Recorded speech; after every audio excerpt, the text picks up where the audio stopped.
Good morning, good afternoon, or good evening. Whatever time it is when you hear this message, I pray that you are poised to receive, to accept, and to respond to words of wisdom. Ashe.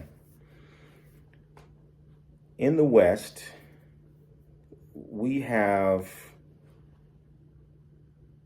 three layers of thinking that stand in the way of our ability to truly understand, appreciate, and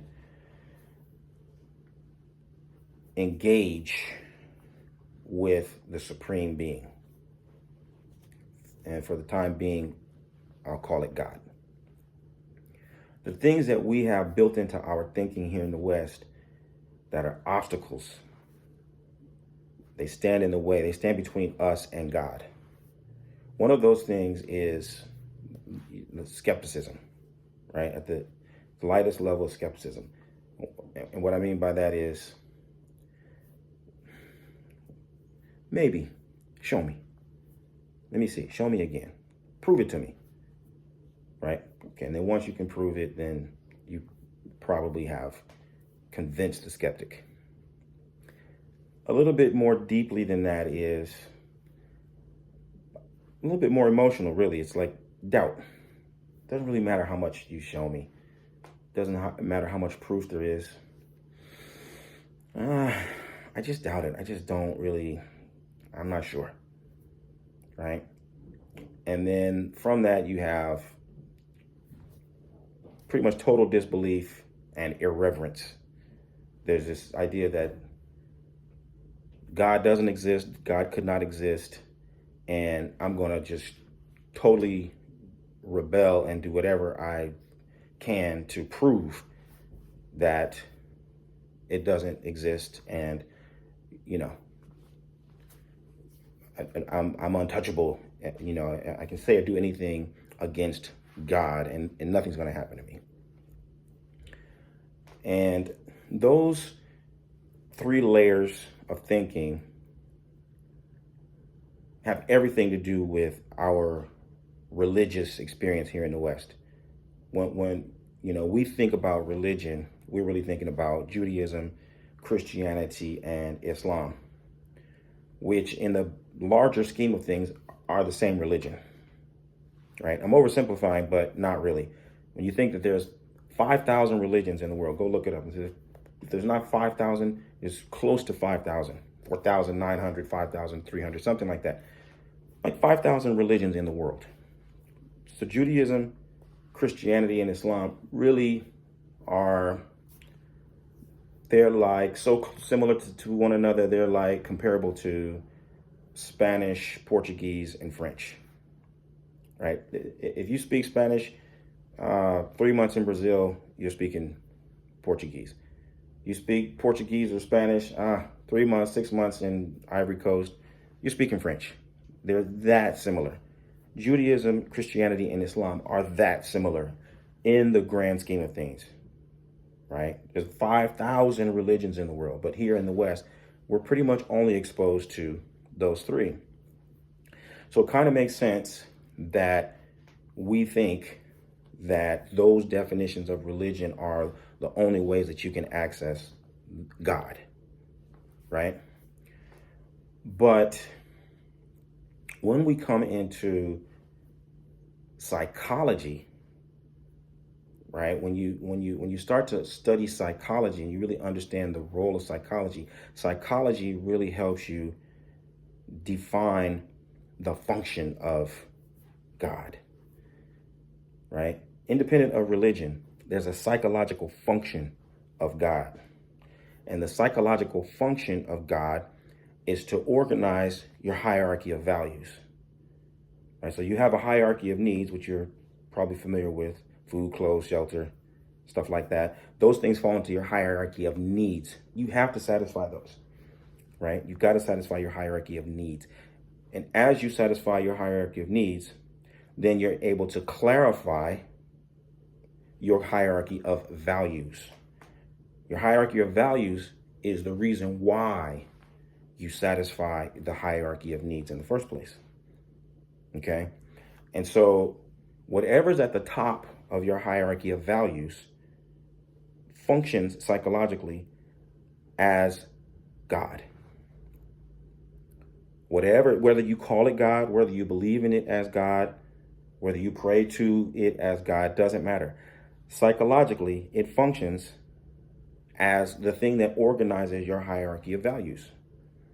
And without a hierarchy of values, you can't make decisions. Without a hierarchy of values, you cannot attain adulthood. Your life is beyond scattered if you don't have a hierarchy of values.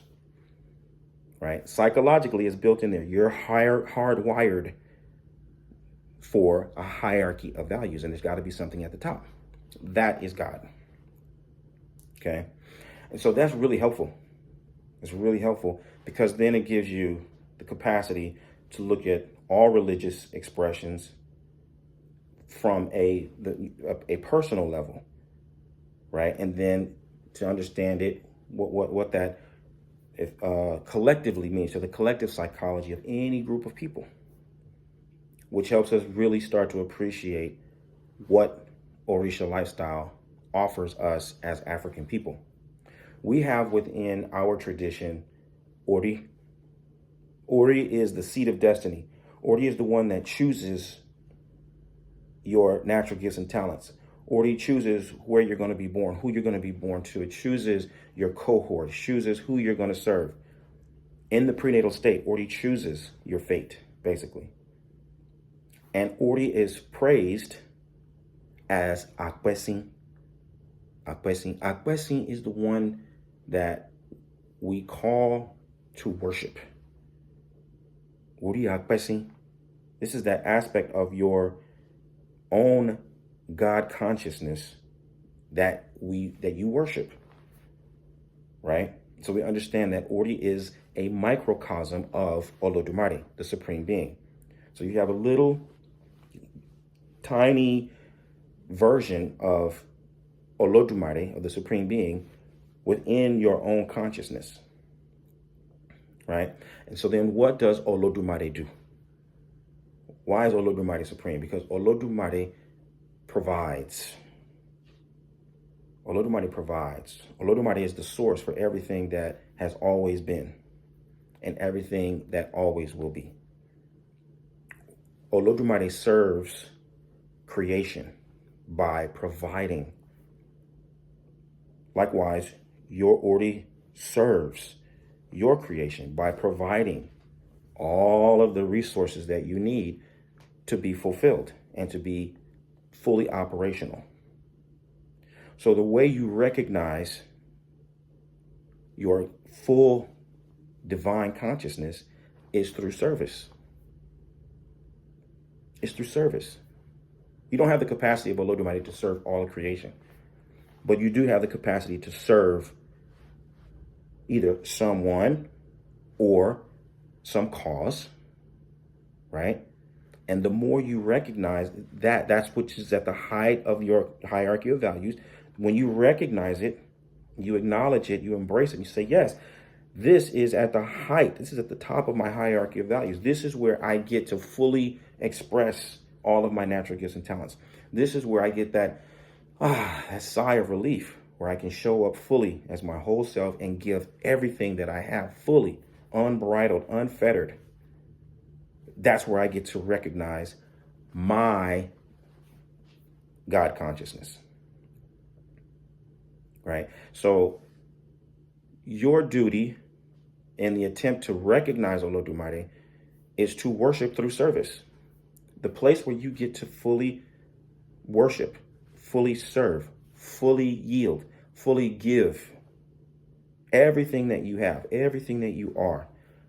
That's where you recognize your divine consciousness and your capacity to fulfill. Okay.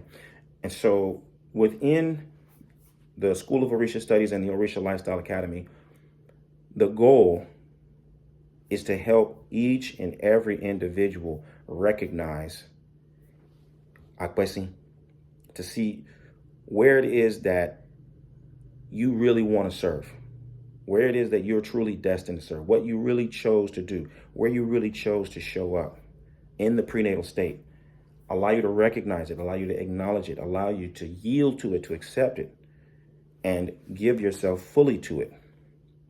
Because that is the only channel through which you are going to fully realize who you are, why you're here, what you're meant to bring into the world. All of the books, all of the videos, all of the courses, everything that we do in the Orisha Lifestyle Academy is intended to bring you into contact with this inside out, bottom up development and cultivation of your divine consciousness and your divine essence. Not so you can have more, not so that you can be more popular, but so that you can serve more fully and get the kind of fulfillment that only comes through expressing and providing and being the person and the entity that you chose to be in the prenatal state. So this is what I mean when I'm looking for leaders. I'm looking for people who are devoted to changing the world through positive influence. People who are ready, willing, and able to cultivate all of their natural gifts and talents in service to something greater than themselves. If that's you, I want you to visit orishalifestyle.com or bifemio.com and get involved. Get involved. Start studying, start practicing, get enrolled, and let's start living the medicine that will heal your life and heal the lives of those who you're destined to serve. Ashe.